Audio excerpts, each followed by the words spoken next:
Good morning plus one class. Chapter 2 हम discuss कर रहे थे बायोलॉजिकल क्लासिफिकेशन।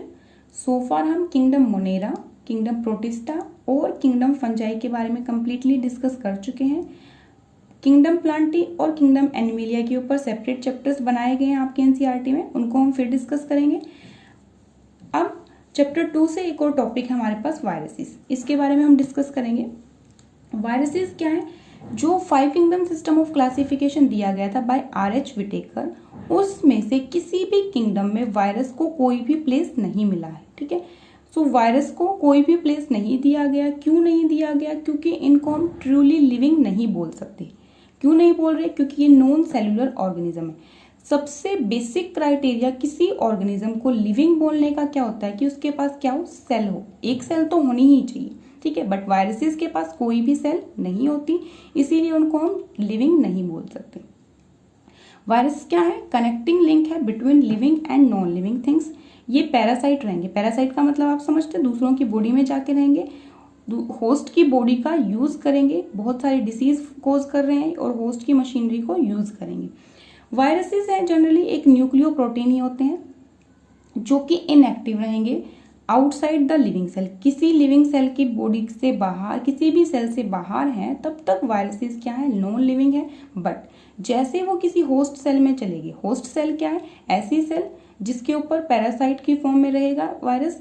तो होस्ट सेल में अगर चलेगी, मान लो किसी ह्यूमन बीइंग में एंटर कर गया वायरस, तो उस होस्ट सेल में जाने के बाद, अब ह्यूमन बीइंग किसकी तरह एक्ट कर रहा है? एक होस्ट की तरह एक्ट कर रहा है। होस्ट की सेल में जाने के बाद वायरस क्या बन जाते हैं? लिविंग बन जाते हैं। ठीक है, एक्टिव बन जाएंगे, मतलब वो काम करना शुरू कर देंगे बिना किसी सेल की। ठीक है, जब तक वो किसी होस्ट की बॉडी में नहीं गए हैं तब तक वो क्या है? नॉन लिविंग रहेंगे, इनएक्टिव रहेंगे। होस्ट की सेल में जाते ही क्या बन जाते हैं? वो एक्टिव बन जाते हैं। तो इस तरह से हम प्रॉपर डिसाइड नहीं कर पा रहे हैं कि जो वायरसेस हैं वो प्रॉपर लिविंग है या नॉन लिविंग है, इसीलिए किसी भी किंगडम में इसको प्लेस नहीं किया गया है। वायरस हैं जो वो होस्ट की मशीनरी का यूज करेंगे मल्टीप्लिकेशन के लिए। जो वायरस नेम है उसका मतलब होता है वेनोम और पॉइजन। लुइस पास्चर थे जो, उन्होंने वायरस की डिस्कवरी होने से पहले ही इस नेम को डिस्कवर किया था। ठीक है, तो नाम जो है वो किसने प्रोवाइड किया है? लुइस पास्चर ने। उसके बाद डीजे इवोन्स्की है जो, डीजे इवोन्स्की ने 1892 में क्या किया? कुछ माइक्रोब्स देखे जो कि क्या कर रहे थे? टोबैको प्लांट में डिसीज कोज कर रहे थे। फिर इन्होंने क्या किया? एक बैक्टीरिया प्रूफ फिल्टर लिया। ठीक है, फिल्टर, बैक्टीरिया प्रूफ फिल्टर का मतलब क्या है? ऐसा फिल्टर है जहां से बैक्टीरिया क्रॉस नहीं कर पाएंगे। इन्होंने क्या किया कि अगर उस जो भी एक्सट्रैक्ट लिया, एक्सट्रैक्ट का मतलब क्या? मान लो कोई लिक्विड ले लिया इन्होंने जो डिसीज कोज कर रहा था प्लांट के अंदर, लीफ ली उन्होंने, लीफ का कुछ एक्सट्रैक्ट लिया, लिक्विड कंटेंट लिया उसका, और फिर उस में जो भी माइक्रोब्स थे उनको बैक्टीरिया प्रूफ फिल्टर से पास कराया। बैक्टीरिया प्रूफ फिल्टर से पास कराने का क्या मतलब था कि अगर कोई भी माइक्रोब होगा, बैक्टीरिया होगा या कोई भी होगा एजेंट, डिसीज कॉजिंग एजेंट कोई भी होगा, वो इस फिल्टर को तो क्रॉस नहीं कर पाएगा, क्योंकि उस टाइम तक बैक्टीरिया को क्या समझ रहे थे? सबसे स्मॉलेस्ट थिंग समझ रहे थे। तो इन्होंने इसलिए बैक्टीरिया प्रूफ फिल्टर लिया और उससे माइक्रोब्स जो डिसीज कोज कर रहे थे उनको क्रॉस करवाया। तो इन्होंने क्या देखा कि उस बैक्टीरिया प्रूफ फिल्टर से बैक्टीरिया तो क्रॉस नहीं कर पाए, क्योंकि बैक्टीरिया का साइज क्या था? थोड़ा लार्जर था, और जो फिल्टर लगाए थे वो बहुत स्मॉलर थे। ठीक है, तो फिर क्या हुआ? इन्होंने देखा कि कुछ माइक्रोब्स थे जो वो इस फिल्टर को भी क्रॉस कर चुके थे। देखिए, जो इवोन्स्की है, इवोन्स्की ने क्या किया? एक टोबैको मोज़ेक जो डिसीज थी उसको देखा। ठीक है, जो टोबैको की जो डिसीज हो रही थी, टोबैको प्लांट था हमारे पास, वहां पे डिसीज हो रही थी। अब मोज़ेक वर्ड जो होता है उसका मतलब होता है, देखो ये विजन होगा, ये जहाँ पे कुछ पार्ट पार्ट ऐसे स्मॉलर से स्ट्रक्चर बन जाए। अब लीफ थी ना जो टोबैको की, वो अफेक्ट हो रही थी, वहाँ पे कुछ ऐसे स्मॉलर से गैप अपीयर होना शुरू हो गए थे लीफ के ऊपर। ठीक है, स्मॉलर स्मॉलर से गैप आ गई, जैसे लीफ कहीं कहीं से कट गया था। ठीक है, इसीलिए इसको क्या बोल रहे हैं? मोज़ेक बोल रहे हैं। मोज़ेक का मतलब क्या होता है? ऐसे स्मॉल स्मॉल से पार्ट्स में कट कर दिया जाए पार्ट, किसी भी ऑब्जेक्ट को या किसी भी चीज़ को। ठीक है, तो उस चीज़ को बोलते हैं मोज़ेक। तो ये मोज़ेक है। ठीक है, अब इन्होंने क्या किया? एक बैक्टीरिया प्रूफ फिल्टर बनाया। ठीक है, ये एक फिल्टर बनाया इवोन्स्की ने। इसमें से क्या किया? ये जो माइक्रोब्स थे डिसीज कोज कर रहे थे, इनको पास कराया।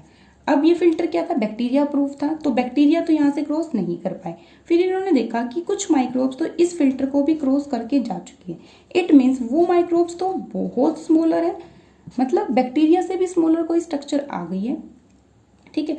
और इस तरह से इनको पता चला कि बैक्टीरिया से भी कुछ स्मॉलर स्ट्रक्चर है जो कि डिसीज कोज कर रही है। फिर इसके बाद ब्रेजरनेक थे, जो उन्होंने क्या बताया, टोबैको जो प्लांट जो अफेक्ट हो चुका था, जिसको डिसीज हो चुकी थी, उसका इन्होंने क्या लिया, एक्सट्रैक्ट लिया। एक्सट्रैक्ट का मतलब क्या, उसका फ्लूइड ले लिया, ठीक है। लीफ से कोई ना कोई फ्लूइड उन्होंने लिया और उसके बाद उस फ्लूइड को किसी हेल्दी प्लांट में ट्रांसफर कर दिया। अब हेल्दी प्लांट में फ्लूइड गया है, फ्लूइड क्या था, कौन से प्लांट से लिया, जो कि अफेक्टेड था। इन्फेक्टेड प्लांट का फ्लूइड हेल्दी प्लांट में जब ऐड किया तो जो हेल्दी प्लांट था वो भी कैसा बन गया, डिसीज्ड बन गया। तो इसके लिए उन्होंने एक फ्रेज दी, कॉन्टेजियम वाइवम फ्लूइडम। कॉन्टेजियम का मतलब होता है कॉन्टाजियस। कॉन्टाजियस का मतलब क्या होता है, जो स्प्रेड हो जाए बहुत ईजिली। जैसे हमारे पास बहुत सारी डिसीज होती हैं, पर्सन टू पर्सन स्प्रेड हो जाएंगे। जैसे कोविड-19 का ही देख लेते हैं अभी। कोविड-19 क्या है, कॉन्टाजियस डिसीज है। कॉन्टाजियस का मतलब क्या, एक पर्सन से, एक हेल्दी पर्सन से दूसरे किसी एक इन्फेक्टेड पर्सन से एक हेल्दी पर्सन तक बहुत इजीली ट्रांसमिट हो रही है। तो सेम यहाँ पे भी होता है ना, इन्फेक्टेड प्लांट से एक हेल्दी प्लांट क्या हो गया, डिसीज हो गया, जब वो उसके किसी ना किसी तरह से उसके कांटेक्ट में आया। तो कॉन्टेजियम का मतलब होता है इन्फेक्शियस, जो एक पर्सन से दूसरे पर्सन तक हो सके, एक ऑर्गेनिज्म से दूसरे ऑर्गेनिज्म तक हो पाए। वाइवम वर्ड का मतलब ऑलवेज लिविंग होता है, फ्लूइडम का मतलब फ्लूइड। तो इन्फेक्शियस लिविंग फ्लूइड इन्होंने टर्म दे दी कि जो भी डिसीज प्लांट है उनके पास कुछ ना कुछ इन्फेक्शियस फ्लूइड है। और वो इन्फेक्शियस फ्लूइड बना कौन रहा है, कोई ना कोई माइक्रोब ही बना रहा है, ठीक है। फिर उसके बाद WM स्टैनली थे, इन्होंने क्या देखा, वायरस हैं जो उनको हम क्रिस्टलाइज भी कर सकते हैं। जनरली लिविंग थिंग्स को हम क्रिस्टलाइज नहीं कर सकते ना, नॉन लिविंग थिंग्स होती है उनको हम क्या कर सकते हैं, क्रिस्टलाइज कर सकते हैं और उनके क्रिस्टल्स बना सकते हैं। क्रिस्टल्स जो देखे इन्होंने माइक्रोब के, जो वायरस था वो कैसे थे, प्रोटीन से ही मिलके बने हुए थे, क्योंकि वायरस के पास कोई प्रॉपर सेल तो है नहीं, सिर्फ वहाँ पे प्रोटीन कंटेंट है और उसका जेनेटिक मटेरियल है। आगे स्ट्रक्चर में हम डिस्कस करेंगे इसको। किसी भी लिविंग सेल से बाहर है, वो होस्ट सेल से बाहर है, तो वायरस क्या इनर्ट है। इनर्ट का मतलब है इनएक्टिव है, ठीक है। इनर्ट गैसेज आपने पढ़ी होगी केमिस्ट्री में। सो इनर्ट का मतलब क्या होता है, जो रिएक्ट ना करे, इनएक्टिव हो, कुछ भी काम नहीं कर रहे हैं। सो यहाँ पे वायरसेस क्या है, इनर्ट है। इनर्ट मतलब इनएक्टिव है, बट जैसे वो किसी होस्ट की बॉडी में चले जाएंगे तो वो क्या बन जाते हैं, एक्टिव बन जाते हैं। तो इसीलिए इनको क्या बोल रहे हैं हम, ऑब्लिगेट पैरासाइट बोल रहे हैं। ऑब्लिगेट पैरासाइट का मतलब क्या होता है, हेल्पलेस पैरासाइट। ऑब्लिगेट का मतलब क्या, अगर होस्ट मिलेगा तो ही ये लिविंग है, अदरवाइज ये नॉन लिविंग कंटेंट है।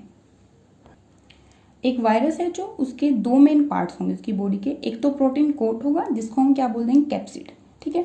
दूसरा क्या होता है, न्यूक्लियोइड रीजन है, जहाँ पे जेनेटिक मटेरियल प्रेजेंट। प्रॉपर कोई न्यूक्लियोइड रीजन नहीं है, जस्ट एक एरिया सा बन गया, वहाँ पे जेनेटिक मटेरियल प्रेजेंट रहेगा, ठीक है। तो दो चीज़ों से मिलके बना होगा वायरस। वायरस के टाइप्स पढ़ेंगे होस्ट के बेसिस पे कि किस तरह से होस्ट को अफेक्ट कर रहा है। अगर प्लांट को अफेक्ट कर रहे हैं तो प्लांट में कोई डिसीज कोज कर रहा है तो उस टाइप के वायरस को प्लांट वायरसेस बोल देंगे। प्लांट वायरसेस होंगे जो उनके पास सिंगल स्ट्रैंडेड आरएनए रहेगा। डबल एसएस का मतलब क्या है, single stranded RNA. Plant viruses हैं जो ऐसे वायरस हैं जिनके पास जो जेनेटिक मटेरियल है वो क्या है, सिंगल स्ट्रैंडेड आरएनए। अब स्ट्रैंड्स के बारे में तो आप समझते हैं, डीएनए के स्ट्रक्चर थोड़ी बहुत तो आप डिस्कस करके आए 10th क्लास में। तो स्ट्रैंड्स पर प्रेजेंट होंगे जेनेटिक मटेरियल के, जैसे डीएनए है जो वो डबल हेलिकल स्ट्रक्चर है, ठीक है, दो हेलिकल प्रेजेंट रहेंगे। अब सिंगल स्ट्रैंडेड आरएनए का मतलब क्या है, यहाँ पे एक ही स्ट्रैंड रहेगा आरएनए का, ठीक है। तो सिंगल स्ट्रैंडेड आरएनए रहेगा, ये सिंगल स्ट्रैंडेड आरएनए, एक स्ट्रैंड रहेगा जेनेटिक मटेरियल का। एग्जाम्पल है tobacco mosaic virus, potato mosaic virus, tomato leaf curl virus. अगर ये वायरस लीफ टोमेटो को अफेक्ट कर रहा है, लीफ में चला गया तो लीफ की कर्लिंग कर रहा है, उनकी फोल्डिंग करा रहा है।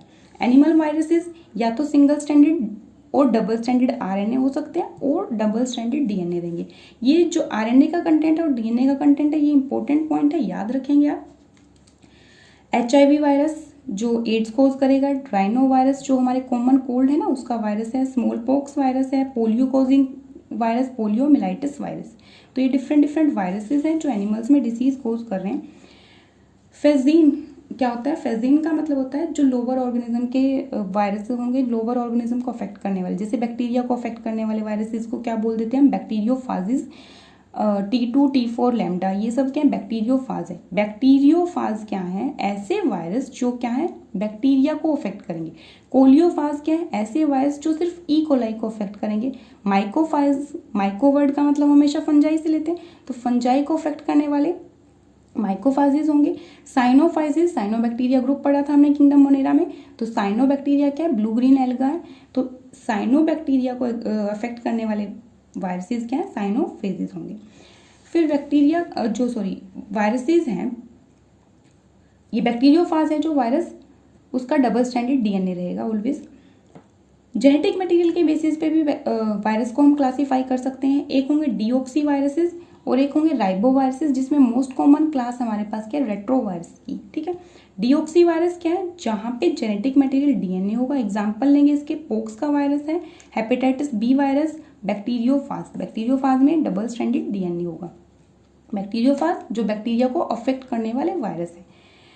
राइबोवायरस और रेट्रोवायरस क्या होते हैं, जहाँ पे जेनेटिक मटेरियल आरएनए होगा। एग्जाम्पल के लिए लेंगे हम tobacco mosaic virus, HIV virus, HIV का याद रखेंगे। रेट्रोवायरस है, रेट्रोवायरस का मतलब क्या है, सिंगल वहाँ पे जेनेटिक मटेरियल क्या है, आरएनए प्रेजेंट है। पोलियो वायरस भी क्या है, एक रेट्रोवायरस है, मतलब जेनेटिक मटेरियल आरएनए होगा। ठीक है, आज हम बस इतना ही करेंगे। ओके।